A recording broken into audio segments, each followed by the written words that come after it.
Olá, meus amigos. Meu nome é Fábio Lira, sou professor de Contabilidade Avançada e Auditoria, sou auditor independente com registro na Comissão de Valores Mobiliários e hoje estaremos juntos aqui falando sobre o CPC 03, Demonstração dos Fluxos de Caixa. Nós vamos tentar fazer uma abordagem não só meramente técnica de execução e elaboração da demonstração, mas também fazendo uma vinculação da sua importância, da sua relevância para a tomada de decisão. O CPC 03 equivale aí a S7, né, da demonstração dos fluxos de caixa, a norma internacional. A nossa agenda para hoje, nós vamos explorar um pouco o conceito de DFC, qual sua base legal especificamente, requisitos para a elaboração da demonstração dos fluxos de caixa, estrutura da demonstração do fluxo de caixa, o conceito de caixa e equivalente de caixa. E aí nós vamos entender e compreender a separação dos fluxos por atividade, né, os fluxos de caixa por atividade, seja operacional, de investimento e financiamento. Nós vamos estudar os dois métodos de elaboração, que é o método direto e o método indireto. Vamos discutir ao final dessa nossa palestra as vantagens e desvantagens entre esses métodos e alguns pontos mais polêmicos da demonstração dos fluxos de caixa. Ok? Primeiro, a definição. O que é demonstração do fluxo de caixa? Qual o objetivo dessa demonstração? Na verdade, como qualquer outra demonstração contábil, o objetivo é fornecer informações relevantes para a tomada de decisão. Agora, que informações relevantes sobre o quê? Sobre os pagamentos e recebimentos de uma determinada empresa em um determinado período de tempo, bem como a identificação das origens dessas entradas de caixa, como o valor dessas saídas de caixa em relação aos pagamentos. Então, a DFC ela tem esse objetivo de demonstrar informações relevantes sobre os fluxos de caixas, entradas e saídas de caixa em um determinado período de tempo. A DFC tem como sua base legal, ela já tinha incentivo, mesmo antes do Brasil adotar as normas internacionais de contabilidade, a partir de 2008, já havia um incentivo dos órgãos reguladores das empresas publicarem a demonstração dos fluxos de caixa. Mas ela veio como obrigatória a partir da Lei 11.638, que obrigou para as companhias abertas e as fechadas em determinado valor de patrimônio líquido. Contudo, com a adoção da DFC, por mais que para as companhias, para as SAs abertas, para as companhias abertas sejam obrigatórias, e para as fechadas, mesmo dizendo na lei que das SAs, só a companhia fechada com patrimônio líquido na data do balanço inferior a 2 milhões que não seriam obrigadas, o próprio CPC de PME, a NPCTG 1000, obriga as pequenas e médias empresas terem o seu conjunto completo das demonstrações contábeis, né? E entre elas a demonstração dos fluxos de caixa, que na verdade ela veio para substituir a demonstração das origens e aplicações de recursos, que na minha opinião são informações complementares. A demonstração do fluxo de caixa e a demonstração das origens e aplicações de recurso, a antiga DOAR. Então, para mim, ela não deveria ter nem sido substituída. Na verdade, ela deveria ser teria que ter sido adicionada pelas informações relevantes, tanto da DOAR como da demonstração de fluxo de caixa em termos de informações complementares. Quais são os requisitos básicos para elaborar a demonstração dos fluxos de caixa? Então, nós temos que ter em mente que um dos requisitos básicos é a gente poder qualificar essas entradas e saídas de caixa por atividade desempenhada da empresa. E seriam elas a atividade operacional, efetivamente a atividade que a empresa se propõe a fazer dentro do seu objeto social, atividades de investimentos, né, e atividades de financiamento. Quando a gente fala de fluxo de caixa, qualquer um, por um conhecimento mínimo de finanças, de um controle de um livro caixa, né, nas suas finanças pessoais, compreende melhor uma demonstração de fluxo de caixa. Só que não é um livro caixa de apenas colocar lá as entradas e saídas de caixa, mas sim de você qualificar essas entradas e saídas de caixa através, segregando em atividade operacional, atividade de investimento e atividade de financiamento. Então, um dos requisitos básicos para a elaboração da demonstração do fluxo de caixa é que eu tenho que demonstrar esses fluxos, entradas e saídas de caixa, dividido por atividade. Atividade operacional, atividade de investimento e atividade de financiamento. Eu tenho que evidenciar em notas explicativas que façam referência à DFC as transações de investimentos e financiamentos que afetam a posição patrimonial da empresa, mas não impactam diretamente nos fluxos de caixa. Às vezes eu faço um financiamento em um determinado ativo, né, que eu tenho automaticamente aquele ativo variou lá, mas só que esse ativo tem uma carência de pagamento desse financiamento por um bom tempo, 2 anos. Então, ou seja, por mais que ele vá aparecer no método indireto, né, eu não vou ter impacto no fluxo de caixa. Então, já que se eu optar por uma determinada demonstração que não tem essa informação, eu tenho que jogar lá essa informação em notas explicativas. E aqui ele se refere a um outro requisito, que é a conciliação do resultado líquido, do lucro, com o caixa líquido gerado pela atividade operacional da empresa. Essa situação ela é feita no método indireto, que também é chamado de método da reconciliação, que nós vamos ver logo à frente. Mas por que ele está aqui nos requisitos básicos de elaboração da DFC?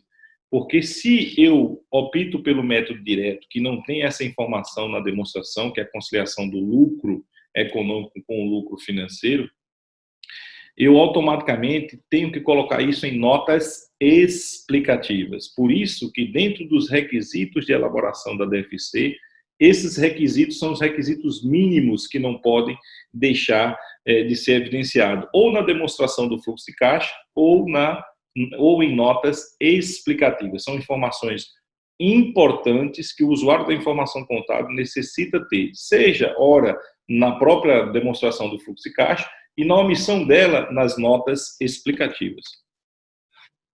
E aí vem primeiro ponto da estrutura, dividir esses fluxos, qualificar esses fluxos em atividade operacional, atividade de investimento e atividade de financiamento. E quais seriam as entradas e saídas de caixas que representam as atividades operacionais da empresa? Ora, aqui a gente podia estar decorando, é isso, é aquilo, é isso, é aquilo, é isso, é aquilo, mas eu sempre passo para os meus alunos para que vocês, quando a gente fala de operação, né, da atividade operacional, a gente está falando de ciclo operacional. Toda empresa tem um ciclo operacional. No caso das empresas comerciais, elas iniciam seu ciclo na compra, depois demoram um tempo para vender, depois demora um tempo para receber esses valores. Depois compra, depois vende, depois recebe, depois compra, depois vende, depois recebe. Ou seja, ela realiza a sua operação cíclica, né? E aí o ciclo operacional nada mais é que esse prazo médio para a rotação do estoque, para a realização das suas vendas, dos seus estoques, bem como desse prazo médio de recebimento das suas vendas. Isso aqui chama-se de ciclo operacional. E tudo que gera do ciclo operacional é uma atividade operacional. Qualquer entrada de caixa ou saída de caixa gerada do ciclo operacional é considerada como atividade operacional. Então, por exemplo, se eu compro mercadoria à vista, é uma saída de caixa que é derivada do ciclo operacional da empresa realizar a sua atividade. Então, automaticamente, é uma saída de caixa de atividade operacional. Digamos que eu não compro essa mercadoria à vista, compro a prazo, mas vou ter que pagar a duplicata. Na hora que eu pago a duplicata, é uma saída de caixa também gerada do ciclo operacional. Quando eu vendo uma mercadoria à vista, a venda da mercadoria é originada da minha operação, originada do meu ciclo operacional, e é uma entrada de caixa. Então, é uma entrada de caixa da atividade operacional. Se eu vendo essa mercadoria, gera tributo a pagar. O pagamento desse tributo é saída de caixa de atividade operacional. Ou seja, as entradas e saídas de caixas que geram do ciclo operacional, todas elas são classificadas como atividade operacional. E o que seriam atividades de investimento? Atividades de investimento normalmente não está relacionado com a operação que a empresa se propôs a fazer, e normalmente está relacionado a investimentos de longo prazo, como, por exemplo, o que gera uma estrutura, bens que são aplicados nos nossos ativos, no nosso ciclo operacional, para a sustentabilidade dele. Então, por exemplo, a aquisição de imobilizado à vista é uma saída de caixa não de atividade operacional, que o ciclo operacional, exercer a minha atividade, não gera aquisição de imobilizado. Agora, para que eu exerça essa atividade, eu preciso investir. Então, a aquisição de imobilizado é uma atividade de investimento, tá? Bem como a venda desse imobilizado é uma entrada de caixa de atividade de investimento. E que são atividades de financiamento? Olha, quando a gente fala de atividade de financiamento, a gente entende que uma empresa ela ou é financiada por capital oneroso junto a bancos, ou é financiada pelo capital próprio. Então, as atividades de financiamento são as atividades que financiam a operação da empresa, seja um terceiro através de banco, ou seja através dos sócios, né? Então, por exemplo, quando o sócio aumenta o capital da empresa, faz um aporte de capital, houve uma entrada de caixa que não gerou do ciclo operacional, nem atividade de investimento, é atividade de financiamento. Bem como quando a gente vai pagar dividendos a esse sócio, porque sócio não coloca dinheiro gratuitamente, ele quer remunerar o capital dele. Então, ele quer ter retorno sobre o investimento. Então, no momento que se paga dividendos, é uma saída de caixa de atividade de financiamento. Vamos entender aqui com exemplos mais práticos, hoje eu passei alguns, mas aqui a gente ilustra melhor. Então, por exemplo, integralização do capital pelos sócios, entrada de caixa de atividade de financiamento. Venda de itens do ativo imobilizado, entrada de caixa de atividade de investimento. Venda à vista de mercadoria, venda à vista de mercadoria gera do ciclo operacional.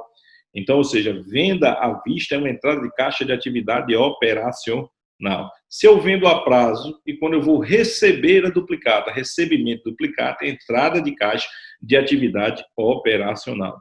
Empréstimos bancários e financiamentos é uma entrada de caixa, mas não de atividade operacional e nem de atividade de investimento, e sim atividade de financiamento. Vamos agora para as saídas de caixa. Vem o primeiro ponto aqui, pagamento de juros e amortização da dívida, né? Então, nós vamos ver aqui que nós temos duas opções como declarar isso. O pagamento de juros, ser declarado como atividade operacional da empresa. A amortização da dívida, ser declarada como atividade de financiamento. Pagamento de juros, atividade operacional, e pagamento de dívida, ou amortização do principal da dívida, ser atividade de financiamento. Contudo, pode-se também, há permissibilidade pelo CPC 03, desse pagamento da dívida, juntamente com os juros, ser colocado como atividade de financiamento. Isso aí são uma das polêmicas que nós vamos discutir mais à frente, dentro da nossa agenda. Aquisição de um ativo imobilizado, não é? Saída de caixa de atividade de investimento. Pagamento de dividendos acionista, saída de caixa de atividade de financiamento. Pagamento de despesas administrativas, por exemplo, aluguel para a empresa operar. Se ela não tiver, isso é gerado do ciclo também operacional. Então, automaticamente, é saída de caixa de atividade operacional. Compra à vista e pagamentos a fornecedores, saídas de caixa, todas elas geram do ciclo operacional de atividade operacional. Então, aqui vamos entender, para que antes que a gente adentre a elaboração da demonstração do fluxo de caixa, nós entendemos os requisitos básicos dessa elaboração, nós entendemos que nós temos que separar essas atividades em atividade de operacional, atividade de investimento, atividade de financiamento, e agora nós temos que maturar o conceito de caixa e de equivalente de caixa. Caixa, efetivamente, não é o caixa que está na gaveta da empresa, não é o dinheiro que está na gaveta da empresa apenas. Um conceito de cash, na verdade, é o dinheiro ali em espécie, que está disponível para você. Então, é o dinheiro que eu tenho, tanto no caixa da empresa, como nas contas movimentos, né? Nas contas bancárias disponíveis. Equivalente de caixa, e aí é que vem o grande ponto, são investimentos de altíssima liquidez. Então, o que é que a gente entende por altíssima liquidez? No CPC 03 não vai estar lá especificamente o que é considerado investimento de altíssima liquidez. Mas existe a prática que já é adotada no Brasil, que entende-se por alta liquidez investimentos que estejam disponível para o seu uso, especificamente, para a sua utilização, que estejam líquido para você, aqueles que têm vencimento até 90 dias. Então, aplicações financeiras de altíssima liquidez são aquelas aplicações financeiras que têm o seu prazo de realização de, no máximo, 90 dias. Fábio, isso está no CPC? Não, isso é uma prática que já era adotada no Brasil e como IFRS utilizada, ela não é engessada, né, ela não é codificada, ela é como LOL, né? Então, há um entendimento, né, do usuário da informação que altíssima liquidez para ele é o prazo de 90 dias que já havia sendo utilizado no Brasil, mesmo com a adoção de IFRS, continuou esse mesmo conceito aprovado pelas empresas de auditoria. Então, são investimentos de altíssima liquidez, prontamente conversíveis em quantia conhecida, né, de dinheiro, e que apresentam riscos insignificantes de alteração de valor. E aqui eu acho que é o mais delicado desse conceito, que apresentam riscos insignificantes de alteração de valor. Então, nós temos que conhecer investimentos que teriam sua liquidez desde a origem, no prazo máximo de 90 dias, bem como esses investimentos corressem esses riscos insignificantes de alteração de valor. Por exemplo, um título da dívida pública. Um título da dívida pública, normalmente, ele é de longo prazo. Vamos lá, 24 meses. Em 24 meses, há o resgate desse título da dívida pública. Digamos que se passaram 21 meses. Agora, só faltam 90 dias para esse título ser conversível em uma quantia em dinheiro, para ele ser resgatado. E aí, ele é um equivalente de caixa para mim? Porque, segundo o equivalente de caixa, é aquele altíssima liquidez. Entende altíssima liquidez? Aquele que efetivamente será convertido num prazo máximo de 90 dias, em uma quantia esperada em dinheiro. E que ele corra riscos insignificantes de alteração de valor. Hoje, o título da dívida pública do Tesouro, ele é um título que realmente ele corre riscos insignificantes de alteração de valor. Então, dentro dessa parte do conceito, ele caberia. Ele caberia também na parte dos 90 dias? Não caberia por quê? Porque a gente entende, o CPC entende que é o seguinte, é da origem. Então, quando eu não comprei com o objetivo de realização dele estar disponível para mim em 90 dias. Eu fiz uma aquisição sabendo que esse bem, para mim, estaria disponível depois de 24 meses. Contudo, imagine que outra empresa queira comprar esse título, faltando apenas 90 dias.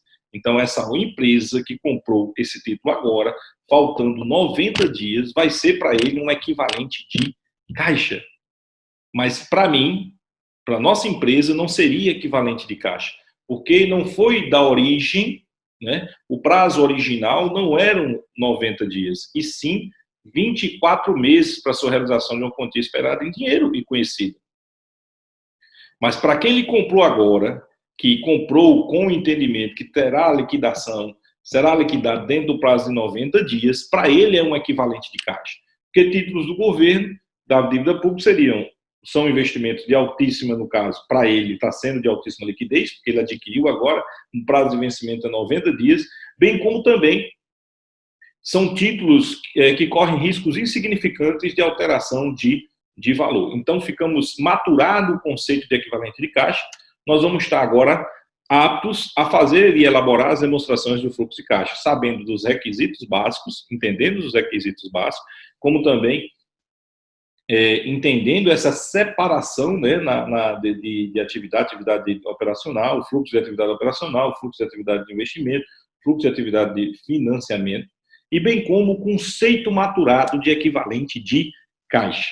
E aí, para a elaboração, nós temos dois métodos, e nós vamos tentar aqui exemplificar para vocês com alguns cases, como seria a elaboração do método direto e o método indireto. Aqui é um modelo da demonstração dos fluxos de caixa pelo método direto. Como vocês podem ver, 2003, 2002, ela é feita comparativa, né? Fluxo de caixa de atividade operacional, então o primeiro fluxo que eu vou qualificar é de atividade operacional. E lá eu vou classificar primeiro os recebimentos, depois os devidos pagamentos de atividade operacional. O método direto é muito parecido com o conceito que nós temos de livro caixa. Por quê? Porque ele está lá exposto, o que vai ser exposto nele são as entradas e saídas de caixa de forma bruta. Efetivamente, o que foi pago do que eu realizei de pagamento e de recebimento, diferentemente do método indireto que nós vamos ver logo à frente. Então, o método direto ele é de mais fácil compreensão para um leigo. Por quê? Porque, efetivamente, são as entradas e saídas de caixa. A diferença aqui é que nós estamos dividindo em fluxo de caixa de atividade operacional, de investimento e financiamento. Então, esse aqui é o modelo do método direto. Ele vai ter lá meus fluxos de caixa, recebimento e pagamentos de atividade operacional, recebimento e pagamento de atividade de investimento, recebimento e pagamento de atividade de financiamento, né? E aí, o total do fluxo de caixa de atividade operacional, mais ou menos o total do fluxo de caixa de atividade de investimento e mais ou menos o total do fluxo de caixa de financiamento vai ser igual à variação do meu caixa e equivalente de caixa. Então, para eu poder fazer uma demonstração do resultado do fluxo de caixa, eu tenho que comparar com o ano anterior. Esses fluxos de caixa, ele automaticamente, suas somas ou diminuições, ou seja, o produto final dele, dessa equação, vai ser igual à variação do caixa equivalente de caixa. É a prova dos 9. É a prova que efetivamente você bateu a demonstração dos fluxos de caixa. Então, o que é o método direto? A ideia desse método é apurar de forma e informar as entradas e saídas de caixa das atividades operacionais por seus volumes brutos. Então, assim, a ideia é de fácil compreensão para quem está lendo. Por quê? Porque efetivamente lá vai estar as entradas e saídas de caixa. A diferença é que vai estar dividida em atividade operacional, atividade de investimento e atividade de financiamento. Bem, tem duas formas de elaborar o método direto. Eu vou explicar uma forma mais tranquila, abre aspas, de elaborar um método direto, e já direto pelas demonstrações financeiras. Então, eu vou ensinar vocês a elaborar dessa metodologia, que aí é com razão das contas que representam cash e equivalente de caixa, e vou ensinar vocês a elaborar o método direto diretamente das demonstrações financeiras. Então, vamos entender aqui. Esse método aqui é o mais simples, na verdade. É que você efetivamente separe lá todas as movimentações de entradas e saídas das contas que representam caixa e equivalente de caixa. Por isso que você tem que ter bem maturado o conceito, o que é um equivalente de caixa, tá? Porque essa separação ela tem que ser feita de forma imediata. Então, por exemplo, vou pegar minha conta caixa, vou pegar minhas contas bancárias, vou pegar minha conta de aplicações financeiras de altíssima liquidez, que tem valores conversíveis em valores e corre risco de significantes de alteração de valor.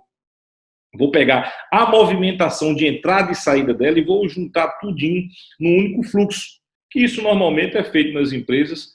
No momento do lançamento, há uma classificação imediata pela conta que já foi codificada no plano de contas, se aquela movimentação de atividade operacional, atividade de investimento e atividade de financiamento. Mas é só para que nós possamos ter uma ideia aqui, rápida, dessa resolução. Então, aqui eu tenho o meu saldo anterior, do meu cash equivalente de caixa, de 5.600. Houve entradas de caixa e houveram saídas de caixa, gerando um saldo atual do ano de X2, que eu vou fazer minha demonstração do fluxo de caixa, de 17.300, ok? Beleza. Então, como é que eu vou começar a minha demonstração do fluxo de caixa? Primeiro momento, eu quero que você esqueça um pouco esse saldo inicial de caixa e esse saldo final de caixa.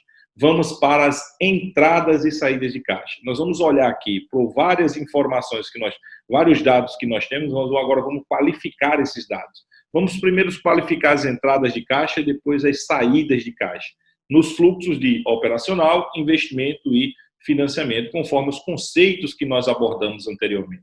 Então, vamos lá. O primeiro fluxo que eu tenho aqui de entrada é 29.500. recebimento de cliente. Então, recebimento de cliente é fluxo de caixa das atividades operacionais.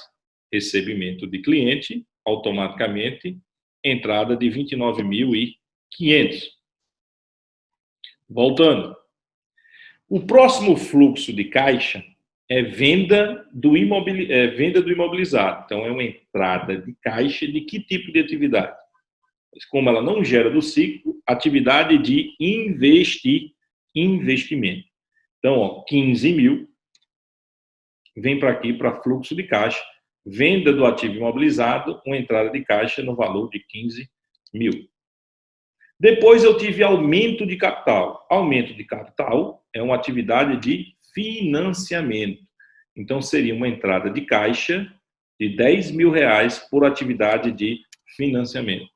Logo em seguida, eu tenho duplicatas descontadas. Duplicatas descontadas, aí você diz, Fábio, é um empréstimo e automaticamente deveria ser atividade de financiamento. Não.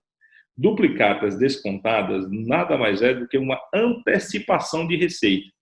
Ou seja, já existiu a receita proveniente do ciclo e agora, em vez de você receber lá frente numa duplicata um receber duplicata, você antecipou esse recebimento.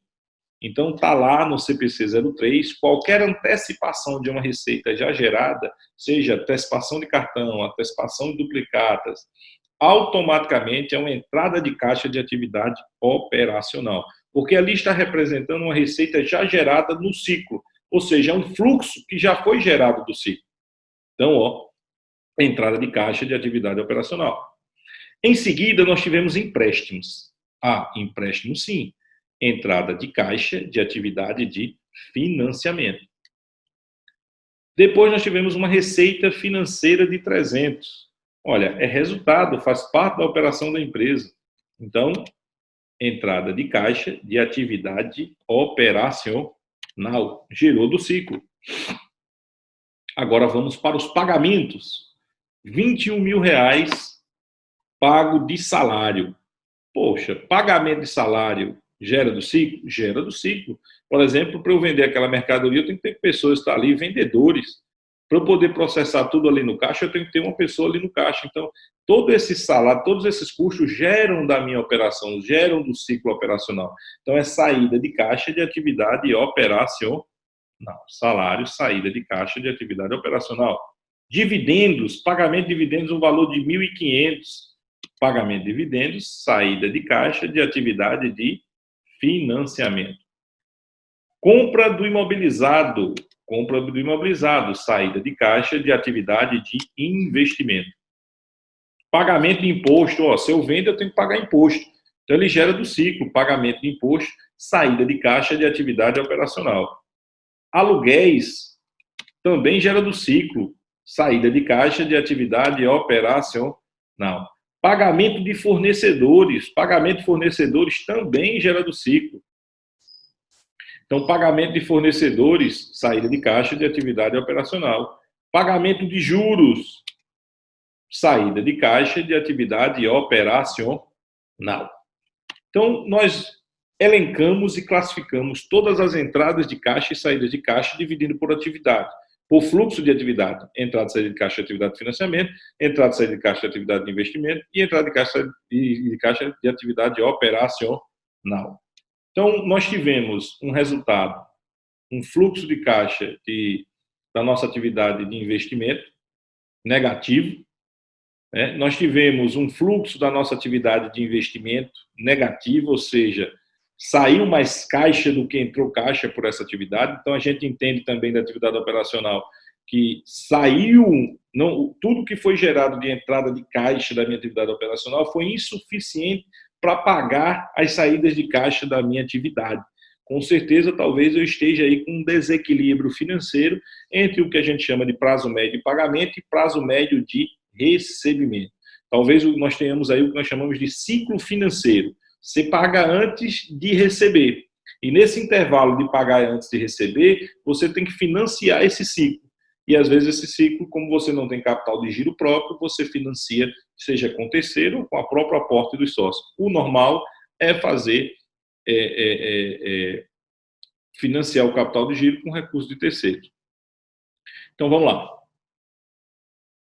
E aí nós tivemos atividade positiva, ou entrou mais fluxo de atividade de financiamento do que saiu, de 18.500. Se a gente pegar menos a saída, o fluxo negativo da atividade operacional, somar, né, com um fluxo negativo de atividade de investimento e diminuir do fluxo positivo de atividade de financiamento, nós vamos ter um fluxo positivo de caixa de 11.300. Como a gente sabe que isso está certo? Qual é a prova dos 9? Muito simples. Eu vou pegar o meu saldo de caixa, que se a gente pegar lá, o meu saldo de caixa anterior é de quanto? 5.600. E meu saldo de caixa atual, 17.300. Então, 5.600 menos 17.300, eu tive um saldo, uma variação positiva no caixa de 11.700. Parabéns, a sua demonstração de fluxo de caixa bateu. Mas elaborar a demonstração do fluxo de caixa, no meu entendimento, não é o mais importante. A elaboração ela é fácil, mas sim para você informar ao seu cliente o que é que ele pode fazer, quais informações que ele pode extrair com ela. A gente percebe aí que o cliente tinha uma necessidade de capital de giro de 1.800 para financiar o seu ciclo financeiro, tinha necessidade de fazer investimentos na proporção de 5.000, já desconsiderando a entrada de caixa da venda do ativo que ele está repondo, mas em vez de ele pegar só o valor necessário para cobrir o seu ciclo financeiro, bem como o valor necessário para a realização do seu investimento, a gente observa que, como ele não tinha esse entendimento, não analisava ciclo financeiro e operacional, ele captou um recurso desnecessário. Isso vai fazer com que ele pague mais juros. Poxa, eu busquei um empréstimo de um valor que eu não vou aplicar. Eu não necessito de tudo isso para fazer a aplicação, seja na minha atividade operacional, seja na minha atividade de investimento, fazendo com que a empresa vá pagar juros, né? Ou seja, e quando a gente paga juros, diminui o nosso resultado, diminui a nossa performance econômica. Por isso que uma adequada gestão financeira influencia na gestão econômica do negócio, na lucratividade. Quanto mais equilíbrio você tiver na sua atividade financeira, melhor serão os seus resultados econômicos, né? O seu lucro, da sua performance da sua operação. Então a gente observa aqui que a empresa buscou, captou recursos, pelo menos a priori das informações que temos, desnecessários. E isso vai impactar o seu fluxo de caixa futuro no tocante a pagar mais juros por algo que ela não está gerando um benefício. Se a gente entender que meu caixa melhorou de um período para o outro, foi uma melhora podre, porque o recurso de melhora não veio da atividade operacional. O recurso de melhora veio apenas da atividade de financiamento, de um recurso que não é seu, que será impactado no futuro por essas mesmas saídas de caixa a um determinado custo. Então, eu costumo dizer o seguinte, é por isso que a contabilidade é essa linguagem mundial dos negócios. Nós somos médicos de pessoa jurídica, porque nós conhecemos o corpo, fazemos os respectivos exames e, diferente de outras profissões, não existe virose para a contabilidade. Ou é ou não é. E tem um remédio para cada situação. Cabe ao doente realmente tomar aquele remédio, que às vezes ele é amargo. Às vezes não desce, mas é altamente necessário. O pior cego é aquele que não quer ver. Então, o empresário, né, que não quer ver os seus números, que não querem conhecer os seus números, que não fazem uso da contabilidade para a tomada de decisão no seu negócio, ele automaticamente fica comprometendo os seus resultados futuros por não colocar em cima da mesa, por não enxergar efetivamente como ele está gerindo a empresa dele financeiramente. Então, dentro da elaboração do fluxo de caixa, a empresa tem vários fluxos, né? E às vezes, para não ficar tão extensa a demonstração do fluxo de caixa, é necessário que ela, no mínimo, né, ela gere algumas informações muito relevantes. Então, por exemplo, a parte de clientes, recebimento de cliente, tem que estar lá exposto especificamente, eu não posso juntar com nenhuma outra informação. Recebimento de juros e dividendos também tem que estar de forma separada, tem que estar lá colocada para o usuário.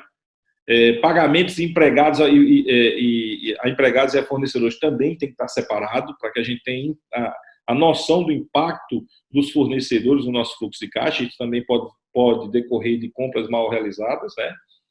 Porque eu posso estar com um fluxo de caixa negativo por um índice grande de pagamento de fornecedores, sem o meu estoque estar girando, por um aumento do prazo médio de rotação do estoque. Então, é muito importante você conseguir visualizar o impacto que o fornecedor tem nos fluxos operacionais, que a folha de pagamento que pode estar inchada tem nos fluxos operacionais. É muito relevante. Então, assim, contadores, amigos contadores, não estamos aqui e não somos especialistas pela questão da elaboração. Isso é o meio. Nós teremos que observar o fim, para que serve, o que se faz com isso. E é assim que nós seremos valorizados. Se nós entendermos que a parte técnica ela é altamente necessária, ela é altamente primordial. Contudo, não podemos nadar até perto até a costa, mas não conseguir estar na areia. Nossa profissão será valorizada quando a gente cumprir o objetivo da contabilidade, que é fornecer informação ao usuário da contabilidade. Fornecer informações relevantes. Dizer assim, o que é que você... tá assim a sua situação. E você precisa fazer modificações. Aqui é a parte do corpo, é no coração, é no fígado. Aonde é que ele vai ter que tomar remédio? Para onde é que ele vai ter que tomar remédio? Quais são as condições atuais que eles estão? E se ele mexer muito com isso aqui, pode mexer com outro. Então, nós somos médicos e pessoas jurídicas, nós temos essa capacidade de gerar informação relevante para tomar a decisão. Então, eu faço um apelo aos contadores que nunca esqueçam e não percam a sua identidade, porque muitos de nós perdemos a nossa identidade ao longo do tempo. Nós não somos um fazedor de calculador de imposto, nem somos de um elaborador de folha de pagamento, ou simplesmente elaborar as demonstrações financeiras. Muito pelo contrário, nós somos médicos e pessoas jurídicas. E como médico, nós temos a capacidade de gerar diagnósticos.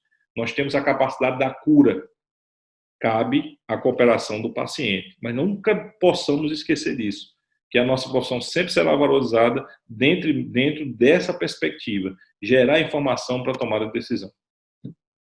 E aí nós vamos fazer um outro exemplo de fazer já o método direto das demonstrações financeiras, ou seja, do balanço patrimonial, aqui é um casezinho, ou seja, essa mesma empresa que a gente fez pela movimentação do caixa equivalente de caixa dela, a gente vai fazer tirando direto das demonstrações financeiras. E aqui é o passivo dessa empresa e automaticamente a demonstração do resultado. Então, são essas as informações que eu preciso para elaborar uma demonstração do fluxo de caixa pelo método direto. São duas demonstrações só, o balanço patrimonial comparativo e a demonstração do resultado do período que eu estou fazendo a demonstração do fluxo de caixa. Tá? Então, vamos para um exemplo. Lá no método eu estou buscando aqui só um exemplo para que vocês entendam a compreensão. Devido ao nosso tempo, a gente não pode digamos, ainda temos um método indireto e a gente não pode aqui perder muito tempo, mas é só para que vocês entendam o raciocínio, a dinâmica.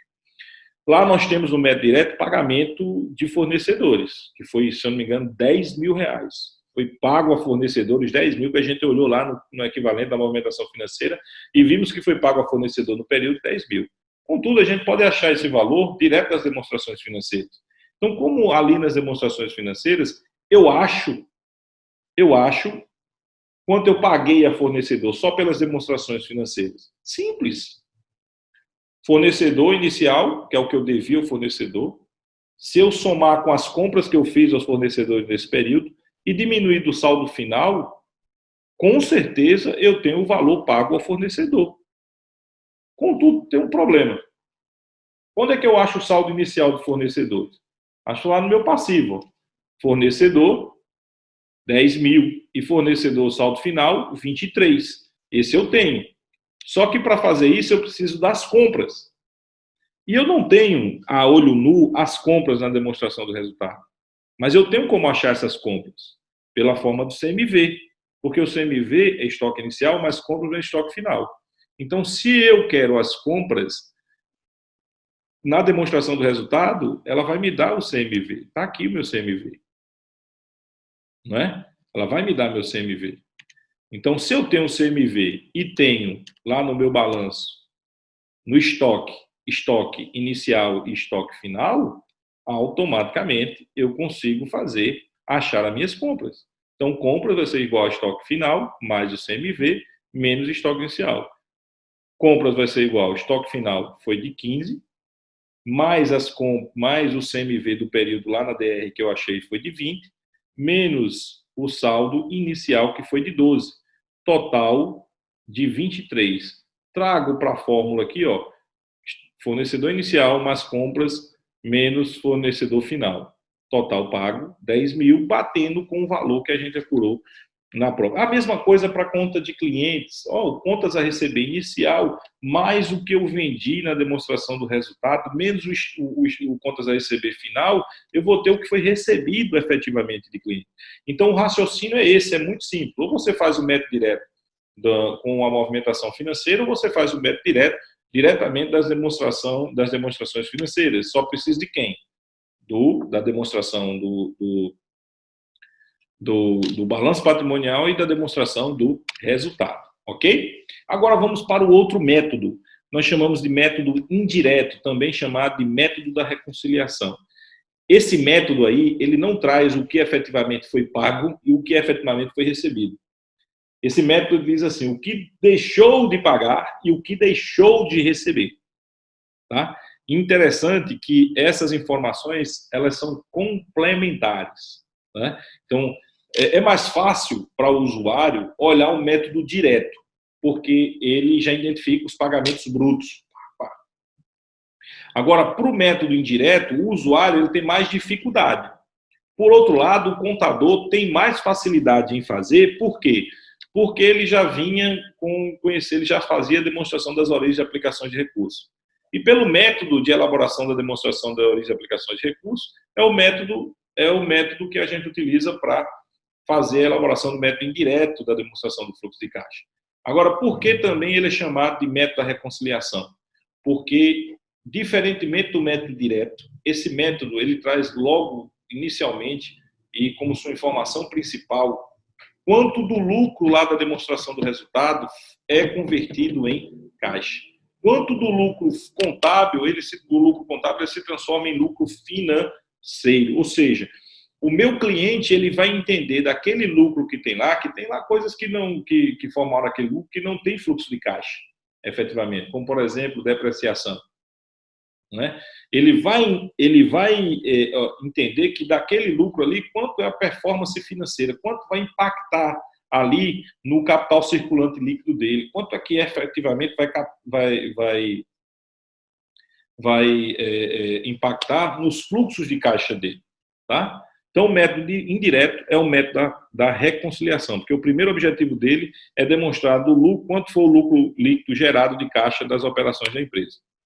Para fazer o método indireto, eu também preciso do balanço patrimonial, da demonstração do resultado e de razões de algumas contas específicas.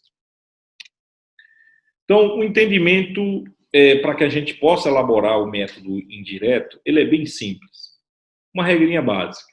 Nós sabemos que ativo é aplicação de recurso e passivo representa as origens de recursos, seja para com terceiro ou seja para com os sócios. Então, entenda, se ativo ele é aplicação, se uma conta no ativo aumentar, é porque houve uma aplicação. Se uma conta no ativo diminuir, é porque houve uma origem. Se eu aplico o dinheiro entra ou sai do caixa? Sai do caixa. Então, aplicação de recurso é saída, origem de recurso é entrada. Então, o ativo, ele é aplicação. Aumentou, é porque houve uma aplicação. Se houve uma aplicação, uma saída de caixa. O ativo, se diminuiu, é porque houve uma origem. Origem representa a entrada de caixa. Passivo é origem. Se aumentou alguma conta no passivo, é porque houve uma origem.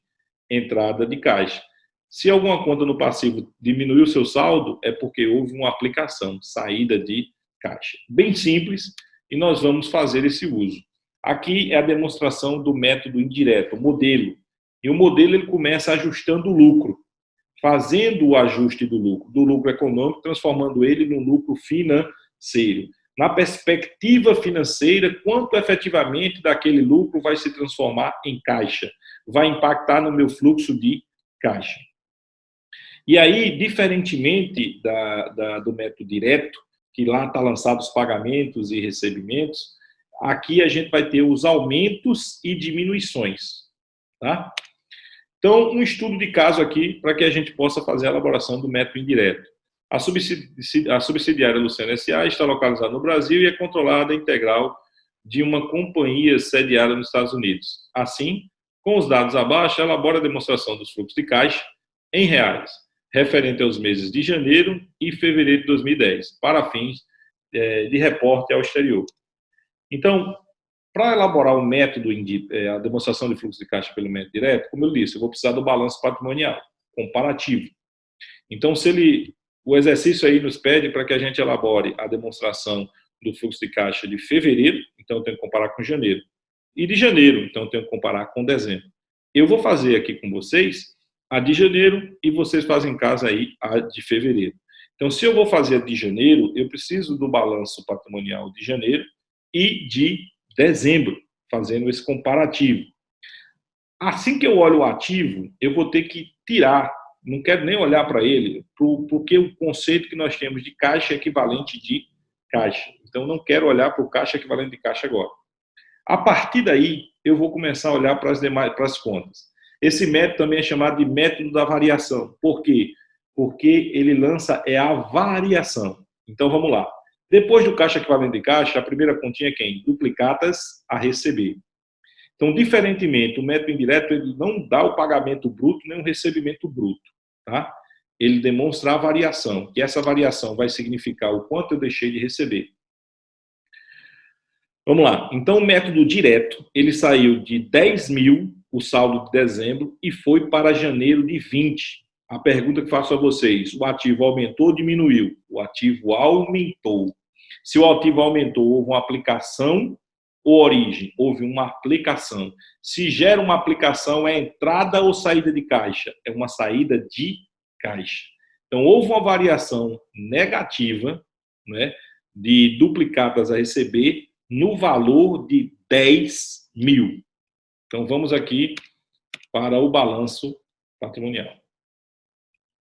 Então, aqui vocês estão vendo aqui, ó, duplicatas a receber, né, aumento de duplicatas a receber, gera uma variação negativa, né, saída de caixa de 10 mil. Que, na verdade, não se lê como saída de caixa. É o que deixou de entrar, na verdade. Tá? Aqui é como se o prazo médio de recebimento dele tivesse sido alongado, se ele tivesse a mesma situação do mês de dezembro. Então, antes da gente adentrar, a gente vai, só aqui voltando, balanço patrimonial, ativo e passivo e a demonstração do resultado. E a gente começa, depois eu volto para lá, porque na verdade a gente começa pela demonstração do resultado. E o que é que eu vou tirar da demonstração do resultado aqui? Primeira coisa da demonstração do método indireto, ele concilia o lucro econômico com o lucro financeiro. Então, em janeiro, lá eu tive um lucro de 30.600. Então, eu vou levar aqui para a minha DFC 30.600 de lucro. Só que isso é um lucro econômico. Por quê? Porque aqui pode ter entradas de caixa que não se transformam, aqui pode ter receitas que não vão gerar dinheiro, e aqui pode ter despesas que também não geram saídas de caixa. Né? Então, a primeira coisa que eu tenho que fazer é o seguinte, é ajustar esse meu lucro para um lucro financeiro. Então, eu tenho 30.600, né? Aí eu vim para cá, coloquei 30.600. Aí agora eu vou procurar alguma receita ou algumas despesas que não impactam no caixa, que não vão impactar no caixa. Então, vamos lá, pegando. Receita da venda de mercadoria. Claro que vai impactar no caixa. Vai gerar tudo isso aqui, vai gerar, em tese, vai gerar receita. Vai gerar entrada de caixa. Custo de mercadoria, a mesma coisa, que refere a quanto eu comprei aquelas mercadorias. Então, isso aqui gera caixa também. Salário, pagamento de salário, vai gerar caixa também. Depreciação. Depreciação é uma despesa, mas ela não tem impacto no fluxo de caixa. Então, quer dizer que esses 30 mil aqui que eu tenho de lucro, ele já foi reduzido para os 5.200. Então, eu vou vir para cá e vou adicionar as despesas que não têm impacto no fluxo de caixa. Adicionei 5.200. Despesa financeira também tem impacto no fluxo de caixa. E receita financeira também tem impacto no fluxo de caixa. Então, o que eu tenho aqui de despesa que não tem impacto no fluxo de caixa é a despesa de depreciação. E aqui eu adiciono. Então, quer dizer que dos 30.600 de lucro econômico, o lucro efetivamente que vai impactar no caixa, que vai somar o meu caixa lá em termos de fluxo, vai ser 35.800. 35.800. Aí, depois que eu ajustei o meu resultado, eu vou lá para o meu balanço patrimonial, lá no meu ativo, como a gente já justificou a variação da duplicados receber, agora eu vou para o estoque. O estoque tinha 12, passou a ter 25. Houve um aumento aí de 13 mil. Né? Então, quer dizer que o estoque era 12, passou a ser 25. Aumentou. Estoque ativo, aplicação. Se houve aplicação, houve saída de caixa. Né? Então, quer dizer que houve uma saída de caixa de 13 mil. Tá? Voltando. Depois dos estoques, eu preciso justificar quem? Imobilizado. Aí o imobilizado tinha 41.600 e passou a ter 36.400. Ele se imobilizado é formado por 52 e a menos a depreciação. Em dezembro, o imobilizado foi 52 equipamentos, a custo histórico. Em janeiro também. Então, não houve aquisição de imobilizado. Não houve aquisição de imobilizado. O que movimentou aqui foi a depreciação. Houve uma depreciação de quanto aqui? 10.400 para 15.600. Houve uma depreciação de 5.200. Não é isso? Só que, então, eu tenho uma variação de 5.200. Depreciação diminui o ativo. Se diminui o ativo, é uma origem. Se origem é uma entrada de caixa, de atividade operacional. Então, automaticamente a depreciação já está justificada aqui. Então, eu não preciso fazer nada, ela já está aqui no meu fluxo de caixa, que eu não utilizei lá para... Então, a variação dos meus ativos já estão totalmente justificadas, tá?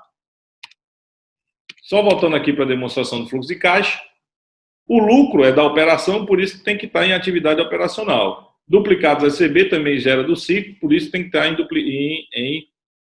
atividade operacional. Estoque também gera do ciclo, tem que estar em atividade operacional. Então, já que a gente justificou todo o ativo, a gente vai para o passivo. A primeira conta do passivo é duplicados a pagar, fornecedores. Tinha 8 mil, passou a ter 15. Aumentou em 7. Agora, se aumentou uma conta no passivo, houve uma origem. Se houve origem, entrada de caixa. Duplicatas a pagar gera do ciclo. Então, é uma entrada de caixa de atividade operacional.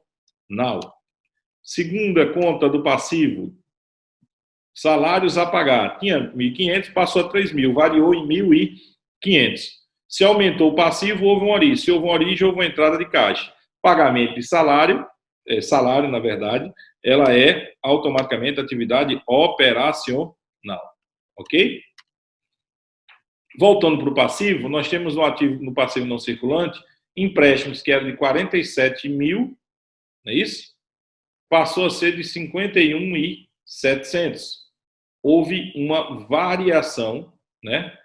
Houve uma variação, empréstimo para mais, né? Essa variação foi para mais. Então, houve empréstimo, a captação de empréstimo. Esses empréstimos são de atividade de financiamento. A variação foi de 4.700, entrada de caixa. Já está justificado aqui, né, na minha DFC. Depois eu vou para o patrimônio líquido. Houve variação no capital social? Não houve. Houve variação na reserva? Não houve. Houve só o do lucro, de 30.600. Só que esse lucro já está aqui na minha DFC. Então, em total dos meus fluxos de caixa, foi um fluxo de caixa positivo de 21.300 da atividade operacional, um fluxo de caixa positivo na atividade de financiamento de 4.700, não tive atividade de investimento, totalizando um caixa de 26, uma variação do caixa equivalente de caixa de 26 mil. Aí eu quero ver se vai bater. O que é que eu tenho que fazer para ver se vai bater? Vou pegar lá o meu caixa e equivalente de caixa do início do período e com o saldo final do período. Fazendo isso, me dá uma variação também de 26. Então, bateu a minha demonstração dos fluxos de caixa. Aqui nós temos outra realidade. Essa empresa aqui, na verdade, as entradas de caixa de atividade operacional são suficientes para pagar as saídas de caixa de atividade operacional. Ou seja, a variação do caixa, que variou positivamente, ela é uma variação que variou positivamente, efetivamente, ela é uma variação benéfica. Por quê? Porque o aumento do caixa não foi gerado meramente por atividade de financiamento, né? Ou por venda de ativos, por atividade de investimento. Foi gerada pela operação da empresa. A operação da empresa está gerando cash, né, suficiente para pagar suas saídas de caixa e está fazendo com que eu possa já gerar saldo em tesouraria para pagar o nosso ciclo financeiro ou também fazer outros investimentos caso tenha um excesso em saldo de tesouraria. Então, assim, o método indireto, ele complementa o método direto. Por que ele complementa, né? Porque, por exemplo, aqui eu tenho informações sobre o ciclo financeiro da empresa, o prazo médio de pagamento dos fornecedores, o prazo médio de recebimento das vendas, o prazo médio de rotação do estoque. Aqui dá um entendimento que houve uma dilatação do prazo médio de estocagem, tá? E houve uma dilatação do prazo médio de recebimento, ou seja, alterou a política de crédito da empresa e alterou também, talvez, pela política de compra, o estoque também ele aumentou. Contudo, se a gente observar, duplicatas a receber, a pagar, ele também dilatou o prazo médio de pagamento. É como se ele tivesse feito um ajuste, tendo, na verdade, o fornecedor financiando aí boa parte desse ciclo operacional. Ok? Então, gente, vantagens e desvantagens em relação de um método para o outro, né? Você tem a informação sobre o ciclo operacional da empresa, você tem informações distintas sobre o ciclo operacional, em fluxos e efetivamente pelos prazos médios de rotação, prazo médio de recebimento e prazo médio de pagamento. Você enxerga ali a porcentagem de lucro econômico e lucro financeiro, que vai se transformar em caixa, vai impactar no meu capital circulante líquido também. Facilidade na elaboração, né? Porque quem faz o método indireto é mais fácil, porque por causa da DOA. Prazo de pagamento e recebimento, né? A variação, os prazos de pagamento e recebimento estão vinculados principalmente no método indireto. As desvantagens, você tem uma dificuldade de compreensão pelo usuário, né? É mais fácil elaborar, mas para o contador, mas tem uma dificuldade maior para o usuário. O usuário tem uma facilidade já pelo conhecimento básico dele, pelo método direto, que são as entradas e saídas brutas. E o risco da taxa de conversão do lucro em caixa, né? Quanto desse lucro efetivamente, que a gente começa a até observar os acrús da empresa, né? Ou seja, quanta discricionariedade em termos de competência, em termos de acrús estão sendo registradas, que essa diferença para o caixa, né? Então, a auditoria, normalmente, ela utiliza isso como esse gerenciamento de resultados, essa avaliação de gerenciamento de resultados, como a gente chama de acrús anormais. Então, para verificar essa discricionariedade que foi utilizada em termos de manipulação de resultado, contudo, aquele resultado não teria uma vinculação, uma conversão em caixa, que é o que o investidor está preocupado. Notas explicativas. Existe a necessidade de divulgação em nosso aplicativo de valores de juros e imposto de renda pago no período. Isso aqui, na verdade, é o seguinte. E conciliação do lucro em caixa. Isso aqui é o seguinte. Se você optar pela demonstração do fluxo de caixa pelo método indireto, vai ter que colocar em notas explicativas a conciliação do lucro em caixa. Se você optar pelo método indireto, você vai ter que colocar em nosso aplicativo o efetivamente pago de juros e o efetivamente pago de imposto sobre renda. Tá? É como se a gente tivesse que elaborar os dois no final das contas. Por quê? Informação relevante de um, se eu opto por outro, pela modalidade do método indireto, a informação relevante do método direto eu tenho que colocar em nosso aplicativo. Se eu opto pela modalidade do método direto, a informação relevante trazida pela demonstração do fluxo de caixa elaborado pelo método indireto tem que ir para notas explicativas. Pontos polêmicos. Os juros pagos sobre capital próprio e os dividendos podem compor a atividade operacional. Contudo, no Brasil, a gente já tinha um hábito de jogar como atividade de financiamento. E o próprio CPC, no seu item 36, ele recomenda fortemente que para nós aqui no Brasil, a gente já continue utilizando o conceito de juros sobre capital próprio como atividade de financiamento, bem como o pagamento de dividendos. Duplicadas descontadas, como eu disse a vocês, tanto duplicada descontada como antecipação do cartão, todas essas modalidades de antecipação de uma receita já gerada no ciclo é atividade operacional. Pagamento de investimento a prazo, que nunca figuração na atividades de investimento, né? Então, assim, quando a gente realiza algum investimento pelo método direto, né? E eles são pagos a prazo, eles vão lá sempre para a atividade de financiamento. Então, se eu não tenho essas informações, eu também tenho que colocar, e elas são relevantes em notas explicativas, que é aquele requisito básico lá de configuração que a gente falou no início. Bem, gente, eu espero que tenha sido esclarecedor. Eu só sinto que o tempo é curto e a gente não poderia ter se aprofundado mais, principalmente no tocante à análise do fluxo de caixa para tomada de decisão, tá? Mas fica um grande abraço, sucesso a todos aí.